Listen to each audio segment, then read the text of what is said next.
संसाराची सुरुवात सुंदर दिसण्याने होऊ शकते, पण सुखाचा संसार होण्यासाठी ना समजून घेण्याची कला ना ही दोघांमध्ये असली पाहिजे। आणि याच गोष्टीच्या जोरावर ना मी आज तुमच्याबरोबर व्हिडिओ शेअर करू शकते। येणारा प्रत्येक दिवस हा आपल्याला काहीतरी अनुभव देऊन जात असतो आणि त्या अनुभवातूनच आपण बरंचसं काही शिकत असतो। मी देखील शिकते आणि तुम्ही देखील काही ना काहीतरी शिकतच असाल मैत्रिणींनो।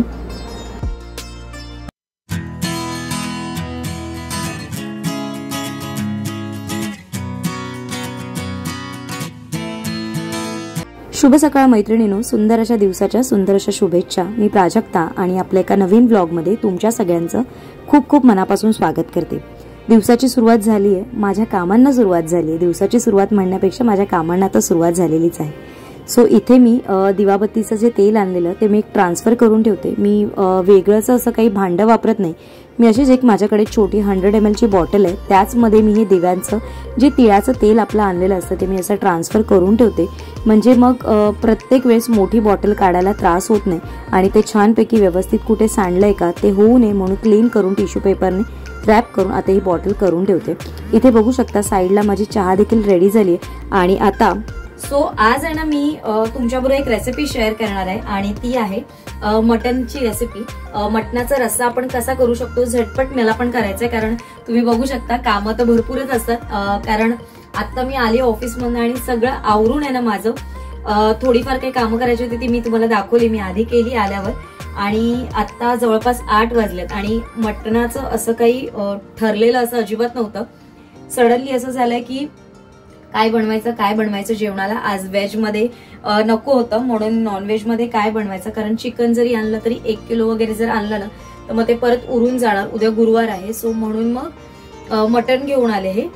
सो आता मला मटणासाठी पहिलं वाटप रेडी करायचं, कारण माझ्याकडे वाटप पण रेडी केलेलं नाहीये। आता मी 15 दिवसातून एकदा वाटप रेडी करून ठेवते, म्हणजे आठवड्यामध्ये आपल्याला सगळं बॅलन्स होऊन जातं। म्हणजे जेवण करताना पटकन घाई असेल ना तर कुठलीही भाजी असेल आणि मिक्सरला जर पटकन वाटप लावलं ना तर होऊन जातं। सो आज मी तुम्हाला ते सगळं दाखवते। रेसिपी कशी वाटते नक्की कमेंट करून सांगा।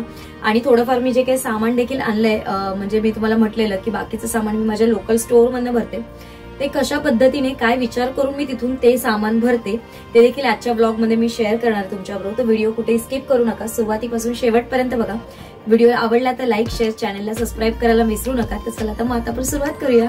आता इथे मी हे मटण घेतलेलं आहे, हे 400 ग्रॅम पर्यंत मटण आहे आणि यामध्ये ना मी आता ह्याला थोडीशी हळद आणि मीठ लावून एक 10 मिनिटं असंच ठेवणार आहे। मिक्स करून घेते, जे हळद आणि मीठ लागेल याला 10 मिनिटांसाठी। तोपर्यंत आपण कांदा देखील भाजून घेऊया आता। सो आता मी इथे पॅन गरम करायला ठेवलंय गॅसवर आणि मी तुम्हाला वाटप दाखवते। इथे मी अर्धा वाटीपेक्षा कमी खोबरं घेतलंय, ओलं खोबरं। इथे मी कोथिंबीर घेतली, माझ्या प्रत्येक वाटपामध्ये मी कोथिंबीर टाकतेच, त्याने खरंच एक खूप छान अशी टेस्ट येते। एक मोठा असा कांदा घेतलेला आहे, भरपूर होतो मोठा कांदा। आणि मी थोडंसं सुकं खोबरं घेतलंय। सुकं खोबरं डेसिकेटेडच वापरते, कारण आता मग किसायला गेली असते तर थोडा वेळ गेला असता, म्हणून हे माझ्याकडे स्टोअर केलेलं असतं फ्रीजमध्ये। सो तेच घेते। आता आपण हे खरपूस रंगावर भाजून घ्यायचंय छानपैकी। सर्वात आधी मी इथे कांदा फ्राय करून घेणार आहे। तुम्हाला जसं पाहिजे कमी तेलात जास्त तेलात तसं तुम्ही फ्राय करून घ्यायचं आहे। आणि इथे मी याचमध्ये कांदा थोडासा तांबूस व्हायला आल्यानंतर त्याच्यामध्येच कोथिंबीर टाकून छानपैकी फ्राय करून घेणार आहे आणि खूप छान अशी टेस्ट येते। मी आलं आणि लसूण या वाटपामध्ये टाकत नाही, सो तुम्हाला पाहिजे तर तुम्ही टाकू शकता। इथे मी आता मॅरिनेट केलेलं मटण जे आहे ते कुकरमध्ये शिजवून घेणार आहे। मी कुठलंही पाणी टाकणार नाही, कारण मिठाला पाणी आपोआपच सुटतं आणि त्यातच आपलं चिकन म्हणजेच मटण शिजून निघतं। सो इथे शिटी व्हायला देणार आहे मी बारीक गॅसवर। एक 10 ते 12 मिनिटांमध्ये शिटी व्हायला येते आणि तिथेच मी जेव्हा शिटी व्हायला येते तेव्हा आपला कुकर ऑफ करून ठेवणार आहे। इथे माझं वाटपाचं एका साईडचं जे खोबरं आहे ते करून झालेलं आहे आणि आता जे सुकं खोबरं होतं ते देखील मी छानपैकी टाकून फ्राय करून घेऊन आता हे तिन्ही सगळं जिन्नस मिक्स करून आता आपण मिक्सरला वाटप करून घेणार आहोत। जास्त जाडसर पण नाही आणि जास्त बारीक देखील असं मिक्सरमधनं वाटून घ्यायचं नाहीये, थोडं मीडियम असं आपल्याला हे मिक्सरमधनं बारीक करून घ्यायचं। सो ना आता आपल्याला मटणाच्या रस्स्याला फोडणी टाकून घ्यायची, त्याच्यासाठी मी कांदा कापून घेतलात आणि हे बेसिक मसाले काही आहेत, कारण कुकर पण आता थंड झालाय। हा घरचा मसाला आहे, मालवणी मसाला, जो मी 2 मोठे चमचे घेतलेले आहे, कारण हा जास्तीचा तिखट नाहीये। हा 1 चमचा मी मटन मसाला घेतलेला आहे आणि अर्धा चमचा आहे हा बिर्याणी मसाला घेतलेला आहे. इथे थोडीशी हळद आहे आणि आता हे सगळे मसाले वापरून आपल्याला मटन आपलं फोडणीला घालायचं आहे. सो कुकरमध्ये मटन मी शिजवून घेतलंय आणि मी जास्त शिजवलेलं नाहीये मटन, मी फक्त 1 शिटी होईपर्यंतच हे शिजवलेलं आहे. कारण नंतर आपल्याला जेव्हा मसाल्यामध्ये मटन जेव्हा छान असं मुरेल ना तेव्हा त्याची टेस्ट खूप छान येईल. त्याच्यामुळे मी 1च शिटी करून जस्ट वाफेवर शिजवून घेतलंय आणि मी पाणी नव्हतं टाकलेलं, त्याच्यामुळे बघा ना भरपूर असं पाणी देखील सुटलेलं आहे मटणाला. मटणाच्या फोडणीसाठी इथे मी 1 मोठा चमचा तेल घेतलाय, त्याच्यामध्ये अर्धा चिरलेला कांदा घेतलाय, तो छानपैकी तांबूस रंगावर परतून घ्यायचा आहे आणि त्याच्यावरतीच कोथिंबीर आणि जे मसाले आपण घेतलेले ते सगळे छानपैकी मिक्स करून घ्यायचे. जास्तीचे करपवून घ्यायचे नाहीयेत मसाले आणि यामध्येच मटणाच्या फक्त आपल्याला फोडी टाकायच्या आहेत. पाणी आता आपल्याला टाकायचं नाहीये आणि छानपैकी 5 मिनिटं वाफ काढून घ्यायचे, म्हणजे तेल सुटेपर्यंत मटणाच्या फोडीला आपल्याला याला वाफ काढून घ्यायचे. आणि त्यानंतर 5 मिनिटं झाल्यानंतर आपल्याला आपण जे मिक्सरमधनं बारीक केलेलं वाटप होतं ते टाकून परत 5 मिनिटाची वाफ काढून घ्यायचे, म्हणजे मसाल्यामध्ये फोडीला छानपैकी वाटप आणि मसाला असं छानपैकी फोडींना लागतं. आणि हे मिक्स करून झाल्यानंतरच आता आपल्याला मटणामध्ये पाणी ओतून घ्यायचं. पण पाणी आपण कुठलं ओतायचं, जो आपण मटण शिजवलेलं जे पाणी आपल्याकडे जे उरलंय तेच आपण यामध्ये ओतणार आहोत. जर तुम्हाला जास्तीचा पातळ रस्सा हवा असेल तर तुम्ही याच्यामध्ये अर्धा ग्लास किंवा 1 ग्लास गरम उकळतं पाणी टाका, त्यामुळे टेस्ट बॅलन्स राहील, कारण जास्तीचा चिकन शिजण्याला वेळ लागणार नाही. सो इथे मला जेवढं पाहिजे तेवढं मी पाणी ओतून घेतलंय आणि आता कुकरचं झाकण बंद करून 10 ते 15 मिनिटासाठी हे मंद गॅसवर शिजवून घेणार आहे. आणि 10 ते 15 मिनिटानंतर कुकरची वाफ झाल्यानंतर तुम्ही बघू शकता इथे आपलं मटण छानपैकी तरीदार असं तयार झालेलं आहे. या मटणाला थोडा वेळ थंड झाल्यानंतर परत थोडीशी ग्रेव्ही थिक होते, त्याच्यामुळे मी बऱ्यापैकी पातळ केलेली नाहीये ग्रेव्ही, अशी छानपैकी आपली मटण ग्रेव्ही तयार झालेली आहे. मार्टमधनं जे काही मी आणलेलं ते सगळं तुमच्याबरोबर शेअर केलंय आणि तुम्हाला सांगितल्याप्रमाणे मी अजून माझ्या एका लोकल शॉपमधनं किराणा सामान भरते, तर ते मी आज काय भरलंय ते देखील तुमच्याबरोबर शेअर करणार आहे. पण त्याच्या अगोदर मला माझं जे मत आहे, म्हणजे मी माझं सामान कसं भरते आणि काय विचार करते, माझा थॉट काय आहे तो मी आज तुमच्याबरोबर शेअर करते आणि तुम्हाला त्याचा जर फायदा झाला तर तो देखील मला नक्की आवडेल. सो महिन्याचा जेव्हा आपण किराणा सामान भरतो ना तेव्हा महिन्याचा विचार न करता तुम्ही आठवड्याचा विचार करा. मी माझ्या डोक्यामध्ये एक क्लिअर पिक्चर तयार असतं मला महिन्यामध्ये काय लागणार आहे, तर मी आठवड्यानुसार नियोजन करून घेते. जसं आपल्याला माहिती असतं आता डिसेंबर येणार, तर डिसेंबरमध्ये काय आहे, तर मार्गशीर्ष गुरुवार आहेत आपल्याकडे, तर आपल्याला तिथे गोड पदार्थ काही लागणार आहेत करायला, तर त्यावेळेस म्हणून काही आपण एक्स्ट्राचं सामान भरू शकतो. जसं आता डिसेंबर आहे तर 31 डिसेंबर आहे किंवा काही फॅमिलीमध्ये बर्थडे पार्टीज असतात, काही फंक्शन्स असतात, असं काही काही असतं.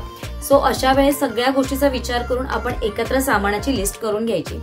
आणि जर तुम्ही म्हणतच असाल आठवड्याचं कसं लिस्ट करतेस तू, सो मी काय विचार करते, प्रत्येक वेळेस आठवड्यामध्ये आपण प्रत्येक दिवसाला डाळच असं करतो असं नाहीये.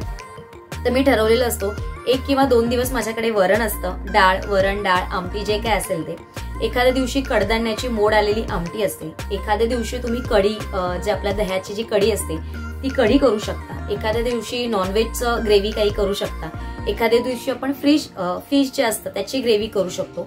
आणि एक सॅटर्डे हा असा ठेवलेला असतो जो मी माझ्या घरी एकच काहीतरी असं जेवण बनवते की जे आपण बाहेर जाऊन खातो तेच आपण घरी खाऊ शकतो.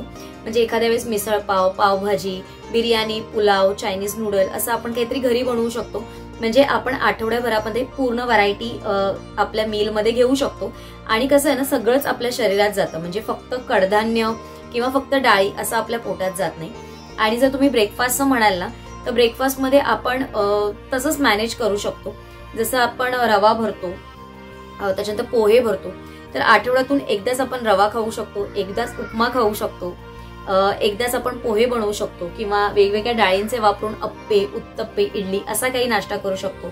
एखाद्या वेळेस एक ऑमलेट असं काही खाऊ शकतो, एखाद्या वेळेस सँडविच खाऊ शकतो. तर असं आठवड्याभराचं हे नियोजन तुम्ही जर करून ठेवलं तर तुम्हाला महिन्याचा चार्ट बनवताना अजिबात काही त्रास होणार नाही आणि कसं नाही एखादी गोष्ट रिपीट होणार नाही. आता मी तुम्हाला दाखवते मी सामान कसं भरलंय, कारण मी मोजकच सामान भरते, जास्तीचं सामान भरत नाही. मी या पद्धतीने विचार करूनच सामान भरते. तुम्हाला माझा हा थॉट कसा वाटला मला नक्की कमेंट करून सांगा. चला आता तुम्हाला सामान दाखवून घेते. सो इथे सामान ठेवलं आणि बघा तुम्ही बघा इथे मी ना डाळी पण पाव किलोच भरल्यात. मी मसूर डाळ घेतली आहे, तूर डाळ घेतली आणि मूग डाळ घेतली आहे. अशा तिन्ही डाळी घेतलेल्या आहेत आणि त्याचबरोबर आहे त्याच्या जोडीला अख्खा मसूर घेतलेला आहे. सो अख्खा मसूरचा उपयोग आपण भाजीसाठी पण करू शकतो किंवा मग डाळीसाठी देखील करू शकतो, म्हणून ते होऊ शकतं. म्हणजे हे 1 किलो झालं. हे 1 किलो महिन्याला खूप इनफ आहे आपली डाळ. त्याच्यानंतर मी इथे सफेद वाटाणे घेतलेत, मूग आणि मटकी आहे. जसं ह्यालाच तुम्ही पुढच्या आठवड्यामध्ये रिप्लेस करू शकता किंवा पुढच्या महिन्यामध्ये रिप्लेस करू शकता. म्हणजे एखाद्या वेळेस तुम्ही चवळी वापरा, आपले हिरवे वाटाणे वापरा किंवा वाल आहेत ते वापरू शकता. असं तुम्ही प्रत्येक आठवड्याला काही वेगवेगळं वापरत गेलात ना तर तुम्हाला देखील तुमच्या जेवणामध्ये व्हरायटी मिळेल. इथे मी उडदाची डाळ घेतलेली आहे, ही देखील पाव किलो घेतली आणि माझ्याकडे थोडी आधीची डाळ आहे. म्हणजे आपण कधी इडली वगैरे आपल्याला काही करायचं असेल, आंबोळ्या वगैरे त्यासाठी यूज होतं. लापशी भरलेली आहे, मी बारीक लापशीच घेते आणि बऱ्याच वेळा गुरुवारचा माझ्याकडे नैवेद्य असतो त्याच्यामुळे गोड पदार्थ केला जातो. तर एखाद्या वेळेस लापशी असेल ना तर लापशी पण देखील आपण करू शकतो. साबुदाणे आहेत, जो आपल्या नाश्त्यामध्ये यूज होणारा पदार्थ आहे. म्हणजे ही पण आपण आठवड्यातून 2दा करू शकतो किंवा 15 दिवसातून 2दा असं आपलं होईल, आठवड्यातून 1दा. हा आहे रवा. रव्याचा पण उपयोग उपमा, शिरा असं दोन्हीसाठी होतो, म्हणून मग हा अर्धा किलो भरलो जातो. इथे मी घेतलाय गूळ. मी साखर कमी भरते. मी 1 किलो डीमार्टमधनं भरलेली, 1 किलो मी आता इथून भरली आहे कारण मला गुलाबजाम पण करायचे आहेत यावेळेस, म्हणून मग 1 किलोची मी एक्स्ट्रा भरली आहे साखर. आणि ते गूळ आहे, तर लापशी वगैरे जेव्हा मी काही करते ना तेव्हा गूळ वापरते. शक्यतो साखर कमी वापरण्याचा प्रयत्न करते. शेंगदाणे घेतलेत, हा दाण्याचा कूट वगैरे करून ठेवायला. आणि आता थंडी चालू झाली आहे तर थोडेसे लाडू करणार आहे, तर त्याच्यासाठी म्हणून मग मी हे घेतलेले आहे. इथे काळ्या मनुका घेतल्यात थोड्याशा आणि हे काळे खजूर घेतलेले आहेत. हे देखील आपल्या हेल्थसाठी खूप छान असतं. असं बेसिक काही जे सामान आहे विचार करून मी भरलेलं आहे. तुम्हाला कसं वाटतंय मला नक्की कमेंट करून सांगा. तुमचे काही सजेशन्स असतील ते देखील मला नक्की कमेंट करून सांगा. सो आज मी तुम्हाला डिटेलमध्ये माझ्या किराणा सामानाची लिस्ट मी दाखवली. याआधी पण मी आपल्या चॅनलवर एक व्हिडिओ अपलोड केलाय. डोक्यात हे एकदा फिक्स आपण पिक्चरचं करून ठेवलं ना तर आपल्याला अजिबात त्रास होणार नाही. आणि कसं असतं ना, आपण एकदा ठरवलेलं असलं ना की ते सगळं स्मूथली आपलं रुटीन एक स्मूथली चालू असतं. कुठेही त्याला मध्ये एक्स्ट्रा काही जर आलं ना तर मध्येच ते डिस्टर्ब होत नाही. तर त्याच्यामुळे मी माझं नियोजन हे असंच करून ठेवते. तुम्हाला पण याच्यातनं काही टिप्स उपयोगी पडतील अशी मी आशा करते. म्हणूनच मी माझ्या ब्लॉगमधनं काही ना काहीतरी नवीन आणि छोट्या टिप्स तुमच्याबरोबर शेअर करण्याचा प्रयत्न करत असते. तुम्हाला आजचा हा माझा ब्लॉग कसा वाटला मला नक्की कमेंट करून सांगा. व्हिडिओ आवडत असेल तर लाईक, शेअर, चॅनलला सबस्क्राईब करायला विसरू नका. आणि लवकरच भेटू माझ्या अशाच एका नवीन व्हिडिओ सोबत. तोपर्यंत सगळ्यांना श्री स्वामी समर्थ.